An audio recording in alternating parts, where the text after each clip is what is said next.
Vəkil Zabil Qəhrəmanovun həbs edilməsi hüquq icmasında kəskin reaksiyaya səbəb olub. Bir sıra həmkarları ona qarşı qaldırılan xuliqanlıq və dələduzluq ittihamını gülünc adlandıraraq həbsini pisləyib.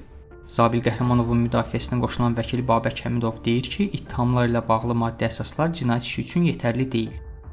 Tərəfimizdən zərər çəkmişin dindirilməyi ilə bağlı vəsatət verildi. Bu vəsatət zərər çəkmişin Zabillə üzləşdirmə zamanı dedikləri müstəntiq tərəfindən protokola salınmamışdır. O cümlədən hadisə ilə bağlı müəyyən üzləşdirmə zamanı protokola salınmış hissəsi belə ilkin ifadəsi ilə üst-üstə düşmürdü. Belə təzadlar və ziddiyyətlər olduğu təqdirdə məhkəmə zərər çəkmişi hesab edir ki, həbslə bağlı qəti imkan tədbiri seçəcəyi təqdirdə dinləməli idi, həmin ziddiyyətlərə aydınlıq gətirməli idi. Çünki yetərli deyildi şəxsə ittiham elan olunsun. Lakin məhkəməmin zərər çəkmişi və ya digərini dindirmədi.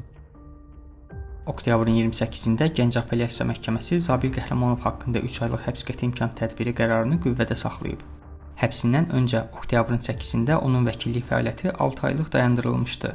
Məlumatda vəkilin intizam pozuntusuna yol verdiyi qeyd olunsa da konkret səbəb açıqlanmayıb. Hüquqşünas Emin Abbasov Facebook səhifəsində yazıb ki, Vəkillər Kollegiyası vəkillərə dövlət orqanlarının hüquqlarını və maraqlarını qorumaq öhdəliyi qoyacaq yeniliyi Milli Məclisdən keçirmək üçün əlləşir. Vəkil Fariz Namazlı isə Zabil Qəhrəmanovun həbsini müstəqil vəkillərə qarşı yönəlmiş və ifadə azadlığına hədəf alan daha geniş hücumun növbəti mərhələsi adlandırıb. Stat: Bu hadisə bir vəkilin konkret işi ilə məhdudlaşmır. Bu, Azərbaycanda hüquq müdafiə sisteminin hansı vəziyyətə düşdüyünü, vəkillərin necə təzyiq altında fəaliyyət göstərdiyini açıq şəkildə göstərir. Əvvəllər də Azərbaycanda bir sıra vəkillər dələduzluq və digər formal ittihamlarla hədəfə alınıb. Lakin Zabil Qəhrəmanovun həbsi xüsusilə diqqət çəkəndir. Çünki bu dəfə ittihamların kökündə onun müstəqil düşüncəsi, peşəkar fəaliyyəti və işlədiyi bölgədə hüquq mühafizə orqanlarının qanunsuzluqlarına qarşı barışmaz mövqeyi dayanır. Bu səbəbdən onun həbsi açıq şəkildə siyasi motivli xarakter daşıyır.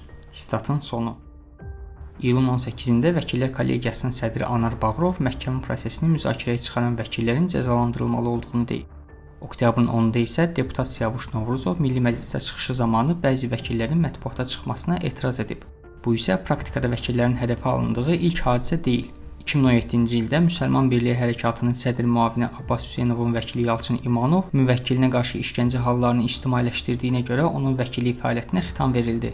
Bu il oktyabrın 7-sində Avropa İnsan Hüquqları Məhkəməsi onun ifadə azadlığının pozulduğu haqqda qərar verib. 2014-cü ildə isə vəkil Xalid Bağırov müdafiə etdiyi Real Hərəkatının sədri İlqar Məmmədovun məhkəmə prosesində Azərbaycanda ədalət yoxdur ifadəsi işlətdiyi üçün vəkillik fəaliyyətindən kənarlaşdırılıb. 2020-ci ildə isə Avropa İnsan Hüquqları Məhkəməsi Bağırovun hüquqlarının pozulduğunu tanıyıb. Oktyabrın 23-də həbs edilən Zabil Qəhrəmanov ölkə ictimaiyyətində səs-küylü, siyasi motivli işlərə çıxması ilə tanınırdı. O, Tovuzda 11 yaşlı Nərmin Quliyevanın qətli işi üzrə təqsirləndirilən İlkin Süleymanovun, Tərtər işində zərər çəkən şəxslərin və bir çox müxalif fəalın vəkili qismində çıxış edib.